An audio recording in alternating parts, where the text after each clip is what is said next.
Hello, guys. Welcome back. Welcome in to the Outspoken Sportscast. I'm glad to be back.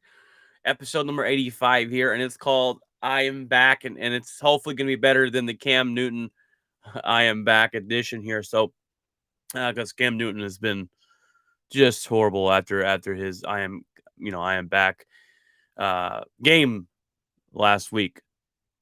Anyways, awkward little intro there. We have been off. We have been absent, and I do want to apologize for that, but there is definitely um, plenty of reasons for said. So I'm gonna get on here and explain that a little bit here. So first of all, we had Thanksgiving. I did my Thanksgiving episode um, the Tuesday before Thanksgiving to kind of that was a little personal episode from about myself. If you want to go listen to it, highly recommend it. Tell you about my holidays, or tell you about kind of this time of year for me, and something that I'm starting up. Our Thanksgiving was great. We This is our first Thanksgiving in our brand new house that we bought this year, and um we had over my in-laws, my mother-in-law and father-in-law, and my older brother and his girlfriend and two kids, and we were able to um cook. We cooked out and had, the turkey and the ham and the stuffing and the yams and the green bean casserole and everything like that, the bread and the turkey and everything. So it was fantastic to have this family over and really get to sit down and talk with them and just realize that you have a lot at the end of the day. We have a lot to be thankful for, and that God is good. And um so they left Thursday and went back home. Her parents live in Gun Barrel City, so that they have to drive back there, and so that was good. Hope you guys' Thanksgiving was great. A lot of food, family, football. That's all we did was football, eat, talk, be with each other, and be nice and happy and fed. And it was a great all around um, time for everybody. But Um, I went to work the next day on Friday because work never stops for me. I'm surprised we have off Thanksgiving. But the trash business never stops. So we're back into, and actually, excuse me, actually, I do front load trash. So I do commercial trash and I pick up the big dumpsters for businesses and stuff. And it's called commercial trash or front load trucks because we load from the front. Anyways, so during this time of year, during the holidays, it's actually a lot more stressful for us than the holidays. People are thinking, oh, you get more off time and all this stuff. Well, our Thanksgiving falls on a Thursday every year, obviously. Um,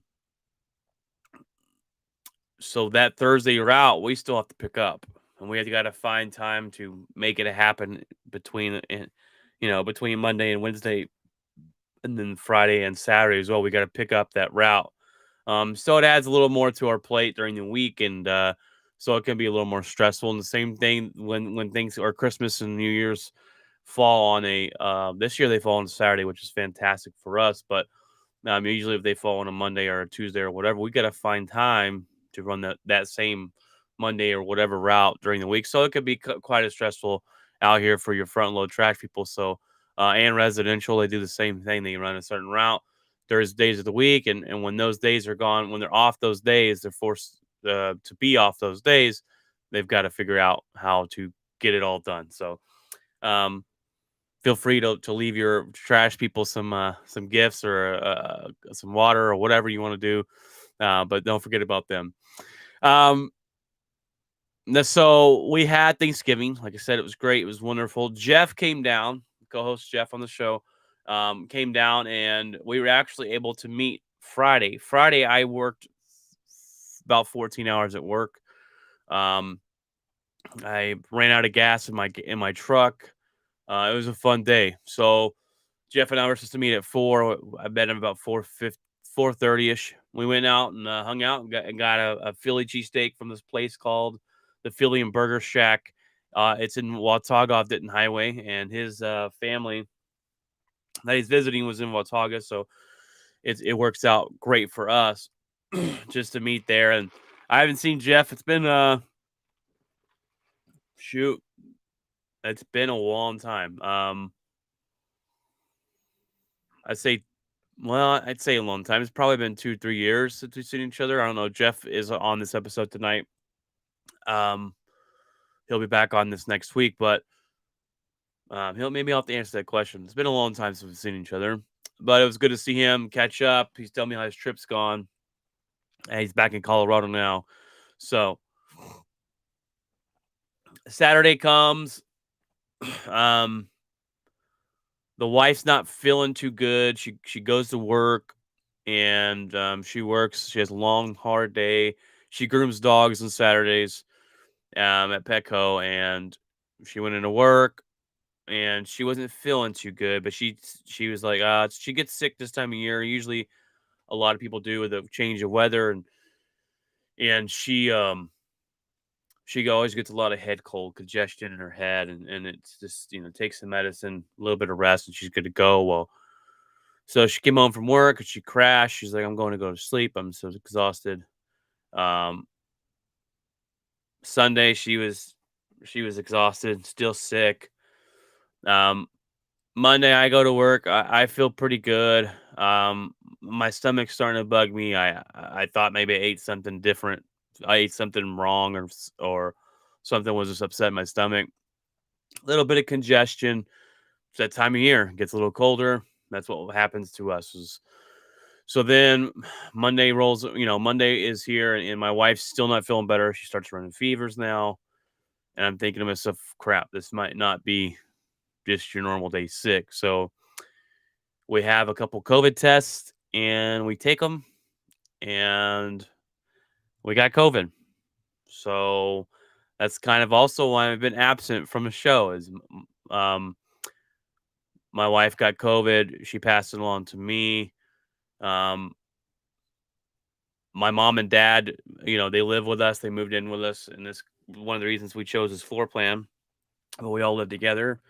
They now have COVID too. So my kids luckily have not contracted it. They don't have COVID, so that's good. Or they're not. There's no signs of them running fevers or getting sick at all. They're just going, like nothing's wrong. So that's good. That's fantastic. Hopefully we could keep it away from them. And I figured once we all got it, it would kind of go throughout the whole house. My sister-in-law and father-in-law had it, or my sister-in-law had it. Um, and I figured her whole house would get it, but she's the only one that got it. They have 6 kids. Um, and her husband, and then none of them got it. So it's just kind of interesting how it works. It's affected me and my wife different ways. My wife's got fevers and body aches, and headaches. I have headaches, diarrhea, and congestion with a little bit of cough. That's about it. Mine's a very mild case, as you can tell if you're looking at me and watching me talk right now. You probably don't think you wouldn't tell I was sick. I could go to work tomorrow and be fine, but obviously I can't because I got COVID. So um, that's just kind of why we've been absent. I'm off work for 10 days with no pay. Um, this is day number 4 of that, so I'll be able to go back the Friday, the 10th of December. That'll be 10 days for me. My mom just tested positive this morning. My dad just tested positive this morning. So it's been fun. It's been one fun thing. Just quarantine. And obviously, I'm being sarcastic when I say fun. It's definitely not fun. Um, I'll go through spurts where I'm like, oh, I'm feeling fine, and then at the end of the day, I'm like, man, I'm tired, I'm exhausted, and I really haven't done much. So it's weird. I can't taste. That's the one thing I didn't want not, you know, I did not want that, and I can't taste anything. We went, we had this delivered today. Oh, good old Waterburger, and I can't taste it, which sucks. So that's why we have been absent from the show, or at least my absence of the show this last week is because COVID and the holidays and all that good stuff. But that's where we're at. We're gonna get through this and move forward and go back to normal life, hopefully. And I think everyone eventually will come down with COVID or some strand of it. I don't know. I didn't go get tested from a doctor. I don't know what strand I have. I don't know if it's a new one. Whatever strand it is, it really doesn't matter. It's just COVID, and we'll deal with it. And hopefully, my kids, if they get it, they don't. It's not too bad for them, and we'll say our prayers and move on like nothing happened. So I'm hoping I get my taste back sooner than later. I hear some people don't get it back. My mom knows someone that he's been a year away from it and still barely being able to taste certain things. So we'll see how that goes. We'll see how that goes. But if you hear me coughing, sorry. I'll try and mute the mic. But I didn't want to get on here and just start coughing up a lung either, because obviously not good audio or great to look at, as we are streaming on YouTube as well. All right, guys. Last night was the Saints Cowboys game, and I didn't throw my predictions out, which I need to do that. I'll do that after this episode on TikTok. Come find us on TikTok, guys. We're on all these platforms. But I don't have a spotlight of the week for you. I got some headlines for you to talk about that we haven't talked about since I've been on here.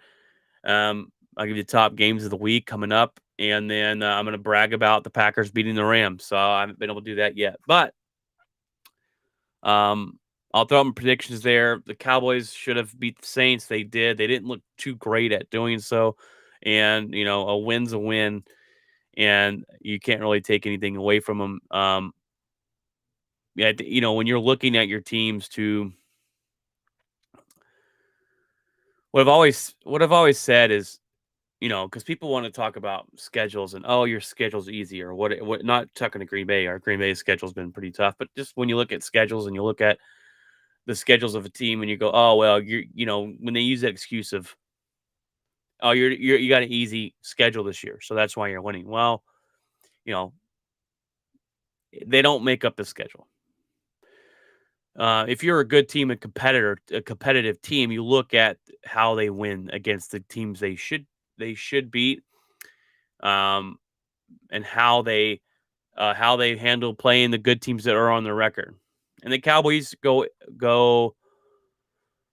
They start the season. They almost beat the Tampa Bay Buccaneers. You're going, okay. I said it was a moral victory, and I know a lot of people don't believe in moral victories, but that was a moral victory for the Dallas Cowboys. There was a lot of questions coming into the season when they faced Tampa Bay,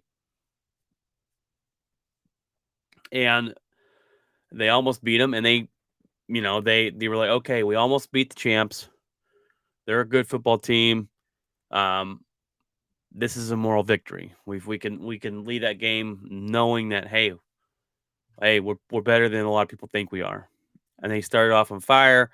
They've mellowed out a lot lately, and they beat the Saints last night. The Saints, no quarterback, a lot of players missing. The Cowboys win by 10. Was it a great win? No, it wasn't a great win. Um, Dak Prescott didn't look great, but they got the job done. A win is a win. It doesn't help that Taysom Hill threw 4 interceptions and um, didn't look all that great. They have no offense, and people want to talk about, there's rumors about, Russell Wilson leaving Seattle next year and kind of where he's going to go, and he should go to the Saints. But why? I mean, who do they have? They have Alvin Kamara, yes, okay, but he wasn't there last night. And they have Michael Thomas, who I believe they're going to move on from after the end of the season anyways.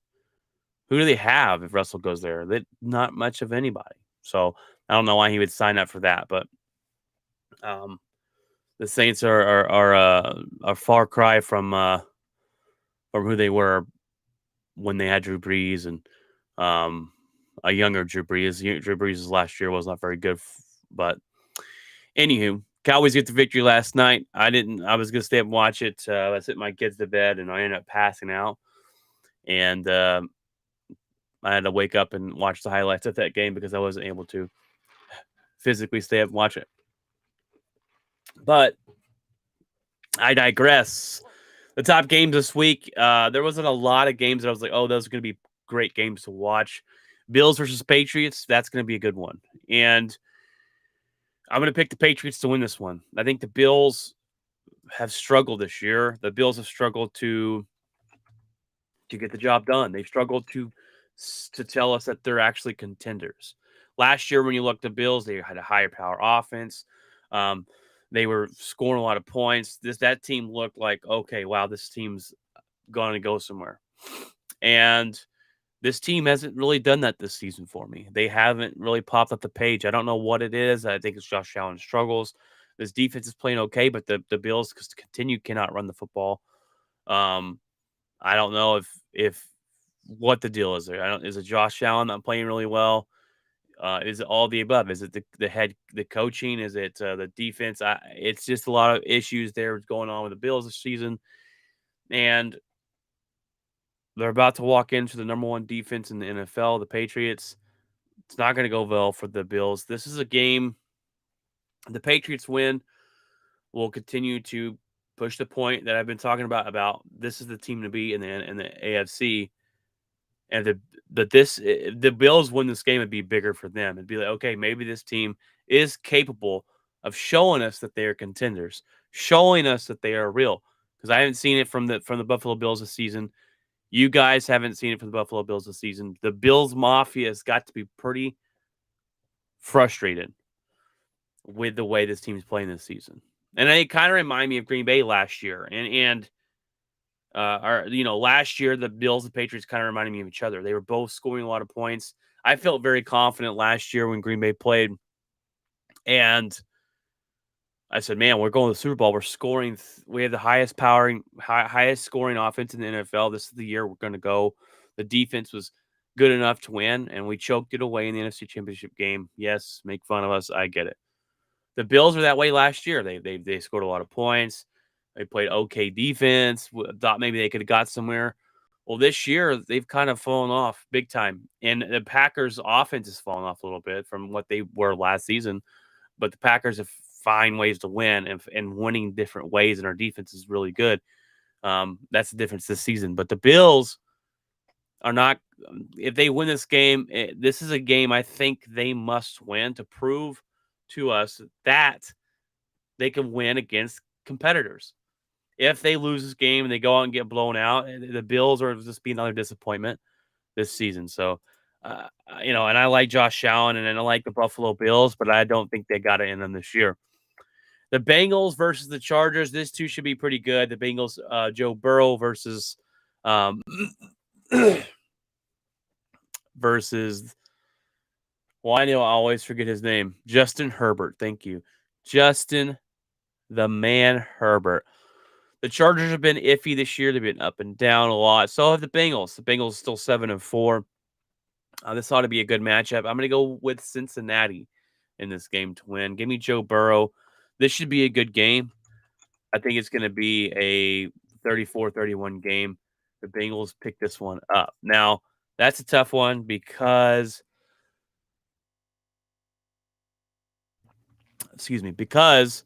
um, both teams I think are pretty much equal. They both have really good offenses. They have tough defenses. I think the Bengals defense is playing a little better um, than the Chargers, but I just like Joe Burrow in this game. Justin Herbert can throw the ball over the field. Um, this will be a good game to watch. This is probably the best game of the week as far as entertainment goes. Then I got the Chiefs versus the Broncos, and that one's Sunday night, I believe. And that one's going to be, or Monday night. That one's going to be interesting because the divisional game. Defense of the Broncos is really good. Can they slow down Patrick Mahomes? Are there struggles from the Patrick Mahomes and the Chiefs done, or is this something they're going to come in and win easily? These two are division teams. They're going to face each other. They usually play each other pretty difficultly, pretty hard. Division games are usually harder. I'm gonna go with the Chiefs winning this one, though. I hope I'm wrong. I hope the Broncos win and keep the Chiefs down. But I got the Chiefs winning this one. I think the defense or the offense is going to be there. The defense of the Chiefs has been playing better. I'm not sold on Denver's offense with the quarterback. So that's my main problem with them. So give me the Chiefs winning this one. It'll probably be closer than a lot of people think, but I got the Chiefs winning this one, and that's really the only three games I found. Green Bay is on a bye this week. Um, so then we come back and play the Bears. Guys, I talked about it a little bit last episode. The Packers and Rams game was going to be the best game of the week, and it was. The final score did not really kind of tell you the true story. Packers owned that game. Packers dominated the Rams, and me and my buddy were talking about it. I have another buddy named Jeff, not this co-host on the show, but his name is Jeff Bramble. I call him Bramble, and he lives out of state. And excuse me. And we were talking about it before the game, but the Rams just have more to win at this point. They've lost 2 games in a row. Are they really going to drop 3? They just came off a bye. They're healthier than we are. Green Bay has been beaten up. Matthew Stafford was still pretty hurt, they say, and he looked like it. He was off. Missed here, missed there. Defense got to him all night. Rashawn Gary with a big strip sack fumble. We recovered that and scored points off there. Um, a boneheaded go for it on 4th down play by McVay to go for it on it was 4th and 2 from the it was it was the Packers like 31, 35, something like that. Gave us the ball back right there. They didn't get it. Gave us the ball back right there. We scored points. It put their team down in a big hole. I think that was a big mistake. I know I get going for it, but that close, you're giving us the ball almost in the red zone. That was a pretty dumb decision, in my opinion, to go for it there. So, look, Green Bay looked really good. And after we won this game, my confidence keeps growing with this team. And look, last season, going through the year, I thought, oh, this is the team. We're going to win it all, baby. Yeah, we're going to win it all. Our offense is flowing. We ran into Tom Brady the first time. We got smoked. I said, okay, you're going to have those games every now and then. We lost in the NFC Championship to Tom Brady. We should have won that game. Didn't handle business, and lost. And I came into this year with really no expectations. Like, I knew we were going to win our division. I knew we were going to make the playoffs. I had no expectations. I kind of lowered them because I got my hopes up last year, and I was like, I'm just going to lower them. This defense isn't very good. Joe Barry, the hire of Joe Barry was not a good hire. Just not good. It's just not going to be good. I don't think we're going to do anything. We come out and we get blown out against the Saints, and I'm like, oh, well, good thing my expectations are low, because playing like this, whatever, we know we're not going to win, but we've turned it on since then. And I've seen something different in this team than I've seen in other years. Excuse me. And my buddy Ryan keeps, text me, and we kind of make fun, not fun of each other, but we'll poke fun of each other's teams, and we'll talk serious questions and have a good sports debates. But he asked me, is Green Bay going to win it all this year? I said, yeah. Yeah, we are. Now he just puts back a laughing face, but I've seen this team do things that other teams in the past wouldn't.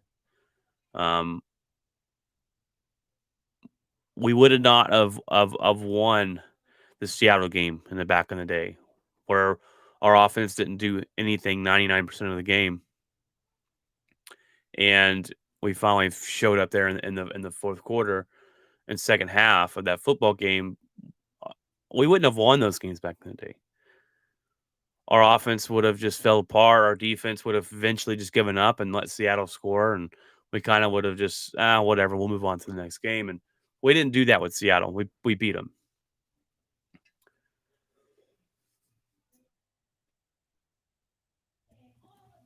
Sorry, coughing over here.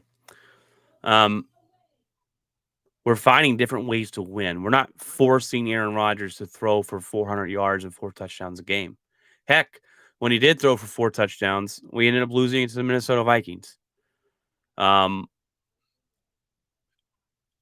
so this team is finding different ways to win. This defense is playing way better than I expected. We're not even fully healthy. That's the biggest thing that I bring up. And not, look, I get it.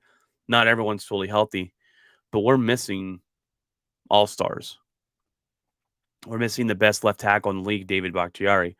We're missing the one of the best, if not the best, cornerback in the league, J.R. Alexander. We're starting a rookie Stokes in the cornerback position. We've had guys step up and play better.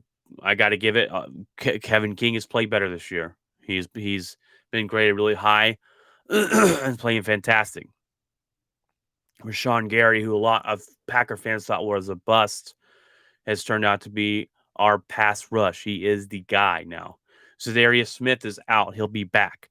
We're getting these players back eventually, and hopefully after the bye, they'll all be able to come back and play, and we'll see this team fully strength, and that's going to be great for us in Green Bay. But that's what we've been doing this without it. We've been doing this without those guys and been playing at a high level, beating those teams. And, I hear excuses from a lot of different fan bases about injuries and, oh, we were missing this guy and we were missing that guy. And I hear a lot of it from my Cowboy buddies. But I'm like, look, they talk about when Dak, they lost to the Raiders. Oh, we didn't have Amari Cooper or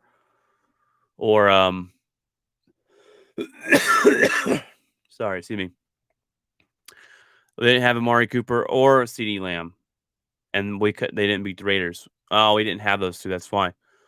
I'm like, dude, look, Green Bay went into Arizona, the number one team in the NFC, record wise, without the 3 starting wide receivers, and beat them. We've been playing without the best left tackle in the NFL and winning games. Like, you can't. Injury plays into it. And the only injury I'm going to give a team a pass for is their starting quarterback. I gave it to Dallas last year when they didn't have Dak Prescott. There's not really much you can do without a starting quarterback. And your expectations get lowered drastically without that guy. So I believe that the Green Bay Packers can go all the way. Will they do that? I don't know. We'll see in the playoffs. But we've beat the Rams. We've beat the Cardinals. We're not fully healthy. Joe Barry's done a fantastic job on this defense. I have got to write this guy an apology letter. I killed the hire. I thought it was a crappy hire when you look at what he's done in the past. And he's come in. He's got these guys playing. He's got these guys playing for him, and they're playing fantastic.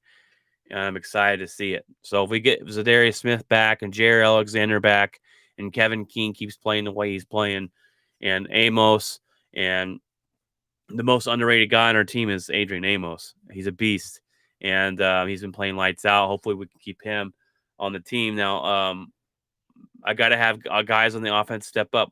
Randall Cobb stepped up. That's another one. I was like, why don't we bring that guy back? But he's actually been pretty good this season. So, but my Green Bay Packers, man, we look really good. I'm hoping we can do it this one last year. I told you it's going to take a championship to bring Aaron Rodgers back. We'll see if he does come back or not. But right now, my buddy Brian keeps on bringing that up. You enjoy it while it lasts, because it won't be here next year. Well, I'm hoping it is here next year, but it might not be. So all we could do as Green Bay fans is just really enjoy the ride. But all right, guys. Sorry, that's my bragging on my Packers here. So we're going to go ahead and jump into the headlines of the week.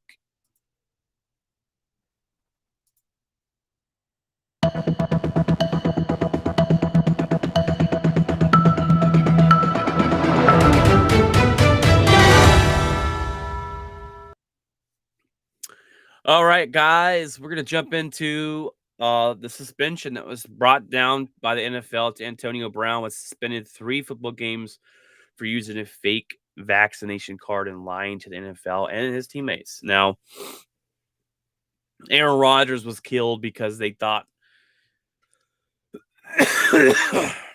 sorry, because everyone thought he lied to you and lied to his teammates and lied to the NFL when his teammates and the NFL and the organization knew he wasn't vaccinated.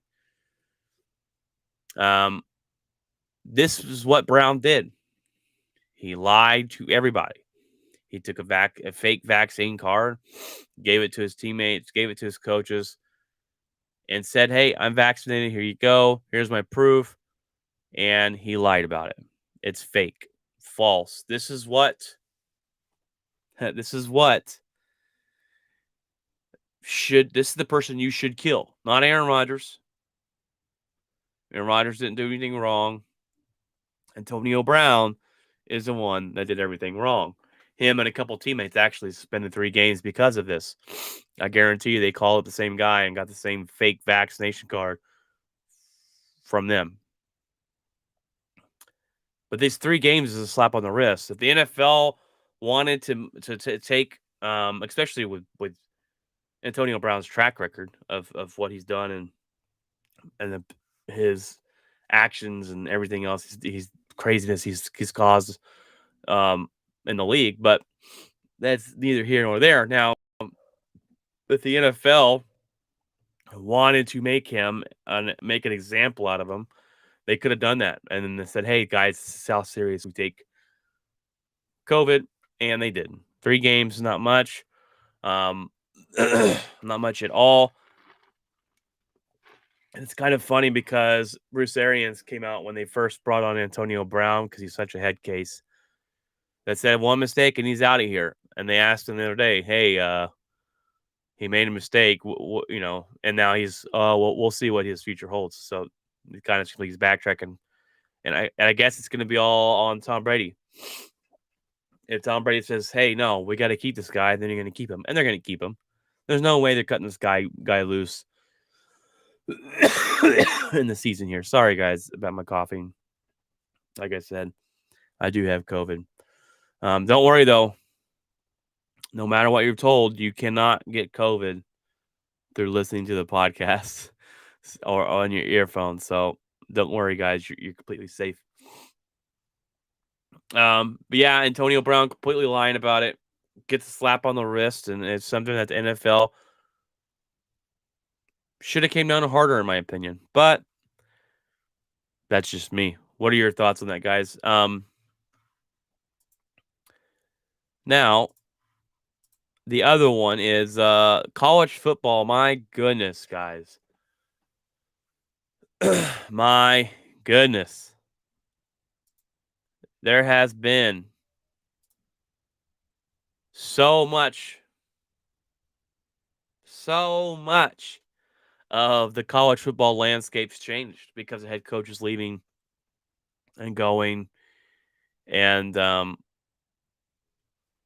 we're going to start off with Lincoln Riley. Okay.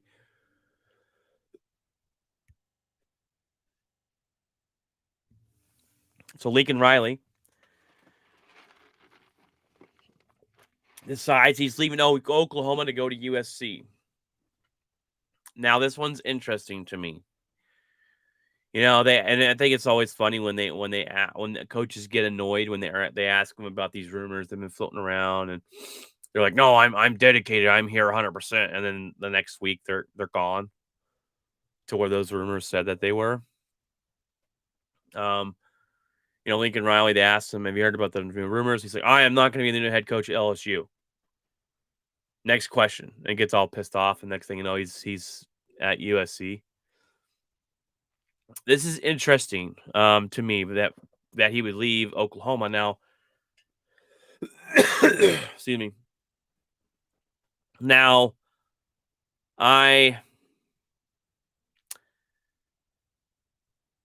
think this is just a lateral move. It's not a move to go up or down. And I always figured if Lincoln Riley did go anywhere, it would be the NFL.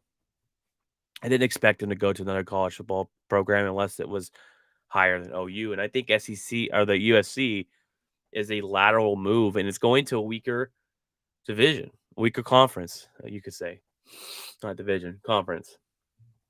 And this is what's kind of interesting to me. Oklahoma and Texas are going to jump into the SEC. It's going to happen.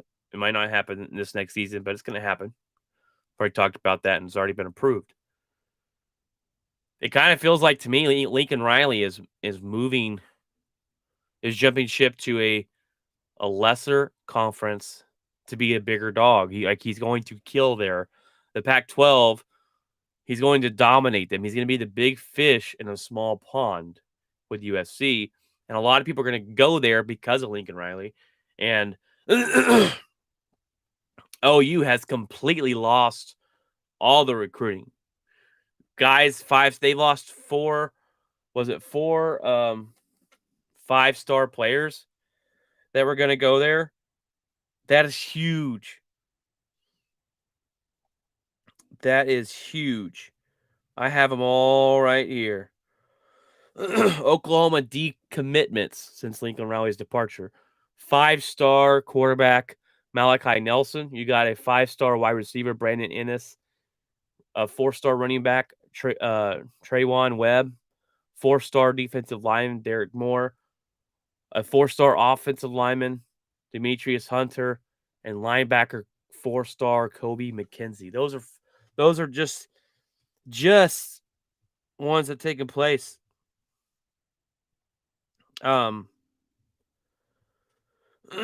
Just ones that have taken place.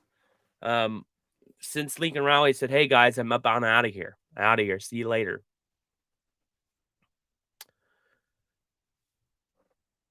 I am not a big I don't understand why Oklahoma and Texas are going to the SEC.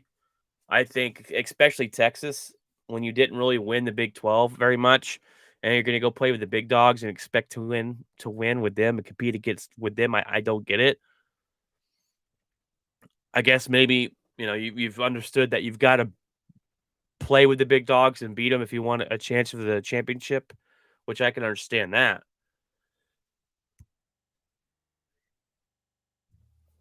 I can definitely understand that. But I guess Lincoln Riley wasn't up for the challenge. I guess he figured that he couldn't win with Oklahoma. And that's why he did it. That's why he moved, right? I just think I don't know. I think it's a little weird. Now he's going to go over to the Pac-12, an easier schedule. He's going to dominate, and he's going to be a great coach over there. Lincoln Riley's a good kid coach, but they must have backed up that Brinks truck and dropped him at his front door to get him there. But I think it's a little weird, the timing of it. I wonder if they join the SEC, would he even be going? I don't know, and no one will ever know. But I feel like he felt like he couldn't win anymore, especially going into the SEC.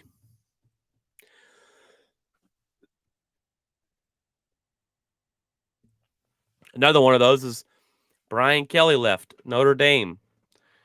Now, Brian Kelly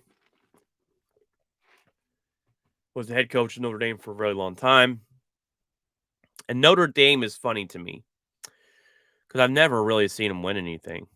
I've never seen him win a championship.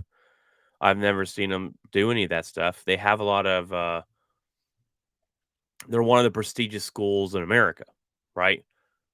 College football. People were saying that they're surprised that Brian Kelly didn't leave to go anywhere else other than NFL because that's how prestigious the school is. They're kind of like it's kind of like the Cowboys, in my opinion. Or heck, the Texas Longhorns are that way too.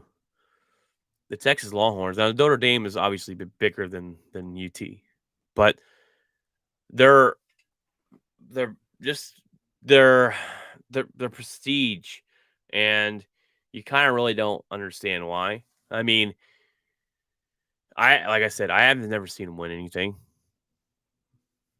Texas won one national championship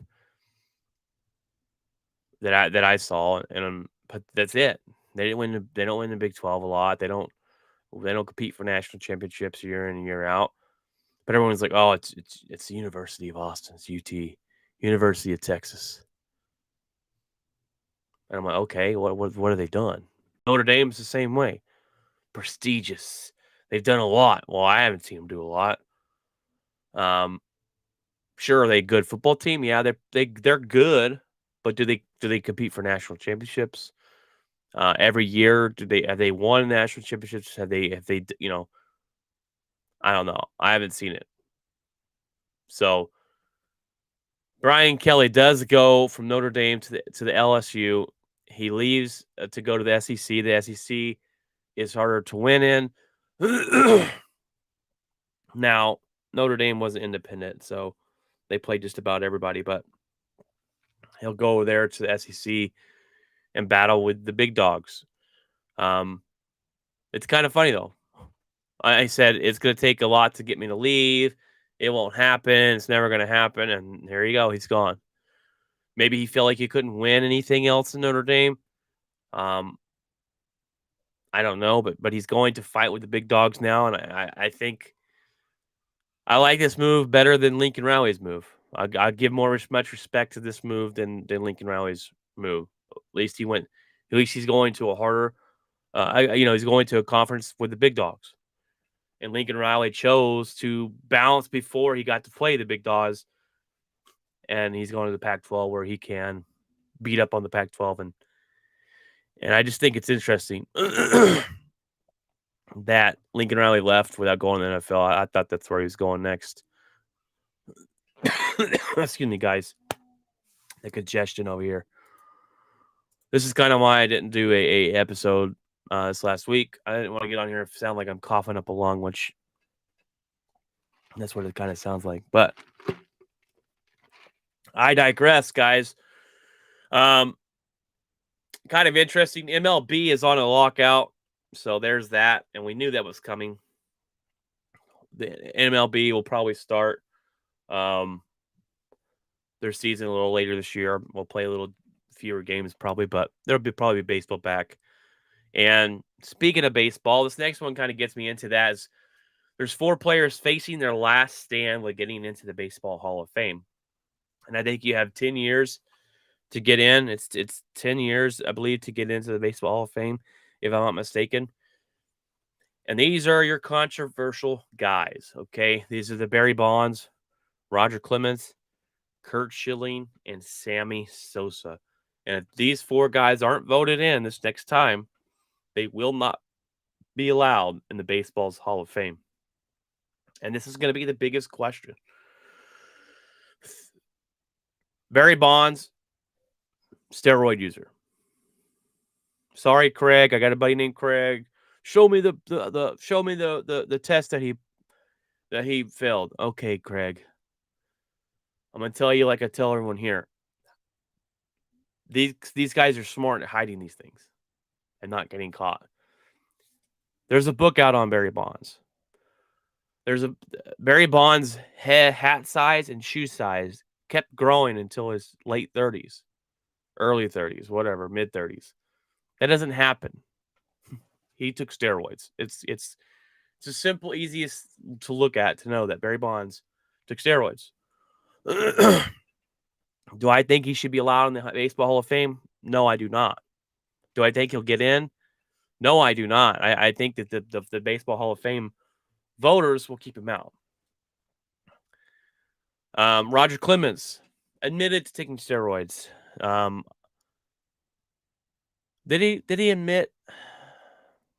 I don't think he admitted. He fought hard, but there's actual evidence, I believe, that he took steroids, and it cost him. I mean, no one looks at him anymore like a Hall of Fame pitcher. He was a great pitcher, won championships there with the New York Yankees, but took steroids. Sammy Sosa, I think he took steroids. I'm not sure on him. I know he corked bats. He's been caught cheating that way. I don't think he'll get in.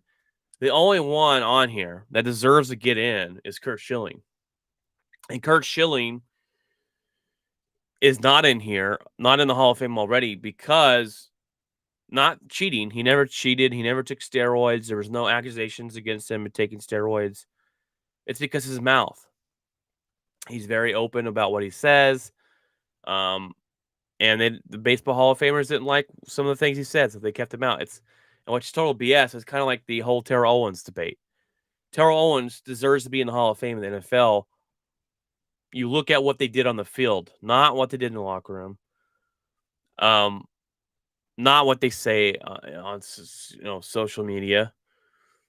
Now, if there was a guy that was murdered somebody, yeah, you probably wouldn't want him in the Hall of Fame. But I'm pretty sure there's some bad guys in the Hall of Fame. I'm talking about what they did on the field, and as long as they didn't go murder somebody or beat women, they should be in the Hall of Fame. Okay, that's just plain and simple. The Hall of Fame should be judged on their skills on the field, the court, the ice rink, the whatever. Not about what your beliefs. That's why Kurt Schilling's been held out.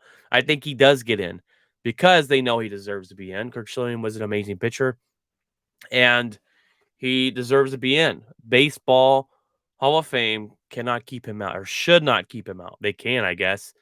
They should not keep him out because of his mouth. I think he gets in this last time. But if there's other guys, this is really going to open up the door for, Alex Rodriguez if he gets in, and David Ortiz if he gets in, and stuff like that. I believe they started to be the first year ballot this season. If Barry Bonds or Kurt Schilling get into the Hall of Fame, they're opening the door to saying, "Hey, we're going to have to let these steroid guys in." Do I think they should? No, I don't think they should. You cheated. And A-Rod, Alex Rodriguez doesn't deserve to be in. He cheated multiple times. Did he fess up? He fessed up to it. And I'll respect him a little more than a guy like Rafael Palmeiro or a guy like Roger Clemens or a guy like Barry Bonds. And I do think and I do think baseball brought up this on itself. The home run era when I grew up in baseball was the best baseball era I've ever seen. I've never seen anything like it. It was Barry Bonds versus Martin McGuire and Sammy Sosa trying to reach the home run record. Excuse me. And it brought eyes to baseball to see how many home runs these guys could hit. And I believe that baseball knew these guys were taking steroids and allowed them to take steroids during that time to bring the eyes to the sport, right? To bring people to watch the sport and get more fan voters. And then they ruled that steroids were illegal, and these guys are paying that price now, not getting into the Hall of Fame. That's something that definitely is going on. That was going on during that time.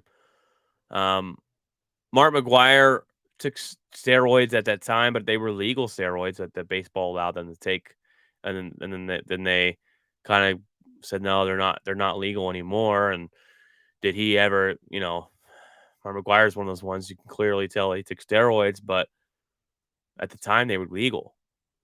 So it's that fine line, but I don't think steroid guys deserve to be in baseball. And you can let me know what you feel about that, how you feel about that, if you think these guys deserve to be in the Hall of Fame or not. That's a touchy subject. But once you allow one guy in that's known to take steroids, and I'm not saying there's not another guy that not someone else in that hasn't take steroids. I'm just saying, or knowingly took steroids, right? These guys knowingly took. And you can argue with Barry Bonds all you want. Oh, he didn't fail any tests. Don't give me that crap. Okay, don't give me that crap. But do they deserve to be in? I don't think they do. I don't think they do. But when they allow them in, if they allow them in, this will be the stand right here. Barry Bonds, Roger Clemens, and Sammy Sosa. This will be the stand on the steroids and getting to the Hall of Fame. I'm interested to see how they vote, who they vote in, who they leave out. But this is their last year, and this is their punishment. Making them wait 10 years to get in. I don't know. I know it's Kirk Schilling's punishment. I think Kirk Schilling does get in. If he doesn't get in, that's just total. It's just crap. But excuse me. All right, guys. Well, that's the episode today, episode 85, called "I'm Back." I'm back in action. Tuesdays are going to be interesting. So Tuesdays, I do give you a little rundown of what happened on the NFL during the week, and then once the NFL is over, I want to continue to do Tuesdays episodes, and I'm gonna call them. We're gonna call them Tuesday Talks with Brian, and I'm just gonna talk about. I'll bring up some sports, and then like I did last week, like I did with the Thanksgiving episode, is I talked a little bit about sports, and then I gave you a little personal or something I've on my mind. So I'm gonna look forward to doing that each week. After football's up, we'll continue these episodes on Tuesday nights, and then me and Jeff will do the main episode. Or if he's not here, I'll go solo like tonight. But he's a little sick now too. He said he's been congested and allergies, and he didn't want to get on here and sound like I do right now, coughing up a lung, which is fine. I kind of debated on doing this or not, but I said I got to get back on here for you guys. But anywho, I digress. This time that I've had off, I've been just binge watching Yellowstone. My gosh, it's fantastic. I'm all caught up. Well, I finished season 3 today.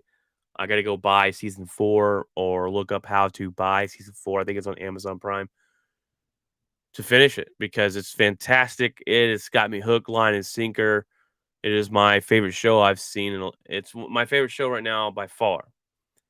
A couple shows I want to get into watching. I want to go back there and watch Breaking Bad again. I love that series is fantastic. It's my favorite show of all time. But if you haven't seen either one of those, go watch them. Yellowstone's fantastic. News broke today that PlayStation is going to release what was it called? I can't think of the name of it. They were going to release a service to go against um a subscription service to go against Xbox's Game Pass. And that just broke today. Its code name is Spartacus. So we're gonna see. We're gonna see. They're going to fight up against. Um, they're going to fight up against the Xbox service that they offer, and so they're coming for Xbox. They're gonna come and battle you guys. And if there's really much of a battle, we all know PlayStation kills Xbox at most of the stuff that they do. But that's here or there argument I want to get into. I want to leave you guys with something the other day I found that was pretty interesting. And Mason Crosby, our kicker, posted this, and he posted this the other day on his Instagram. And Mason Crosby, this is last week, I think. It's 2 years since sister-in-law Brittany passed away. And I want to share her words that she said to him, and I thought it's pretty inspirational. It says, "We don't have much of a choice in the length of our lives, but we sure are as heck have a choice in the depth of it. It's not about living a long time; it's about living in the time you've got." And I really like that. That that is, but we sure as heck have a choice in the depth of it. And That's so true. We don't know how long our lives are, right? That's something that we will never know until that day comes. And it might be out of nowhere. We might all live long lives. We might um we might only live just a little bit. But what we do in that time matters. How we spend our time, how we live our lives, the decisions we make and choices we make on this earth matter, and they matter. And tomorrow's never promised, guys. Tomorrow's not promised. So tell the ones you love them that you love them. Let go of those things that you're holding on to against hatred or anything you have bad against someone. Let that go. Life is too short, guys, to be angry, to be sad, to be angry. Um, you're doing a disservice to your life if you're holding on to those things that keep you that keep that had that hold on to those little things to keep the anger in your life. Too short, guys, too short. Life is precious, and time is the most valuable thing. And I try and tell that to people a lot that, you know, when people go to work and excuse me, I got to sneeze here.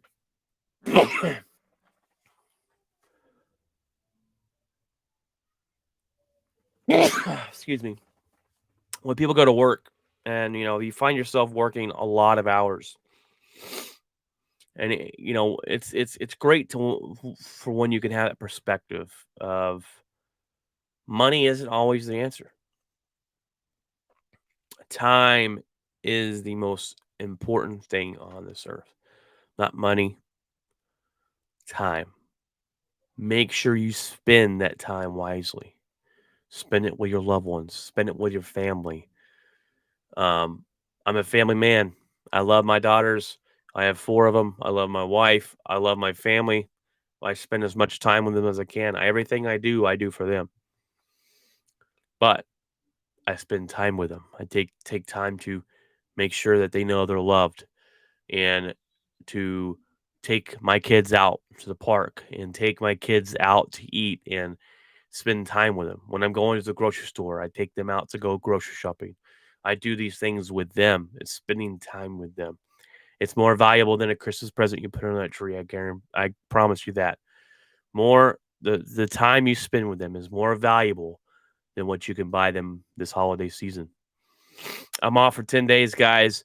Um, no pay. I got to figure it out. We're going to be okay. God will find a way um, to bless us. He'll find a way we'll survive. I'm not worried about that. I got to thinking, man, I can't buy my kids the extra. We already got their Christmas pretty much paid. All shot for and ordered and everything. There's a couple more things I wanted to get, and I was like, man, I don't know if I'm gonna be able to. But I sit down and reminded myself, it's not what you could put under the tree. It's spending that time with them is something they'll take away more than what you can put under that tree this Christmas. God bless you guys. I hope you guys stay safe. Hope you guys that are listening to this. I want to thank you from the bottom of my heart. Take time out of your busy lives to listen to this. There will be more of Outspoken Sportscast Tuesday. I head back to work Friday the 10th. So this Tuesday, I'll have an episode out going over the week of the NFL coming up. When I get off this, I'm going to drop my predictions this week's NFL games on TikTok. All right, guys. Well, God bless. That's why we've been absent. I apologize for that again. I'm going to continue to rest and get better. And I hope you guys do the same. God bless and good night.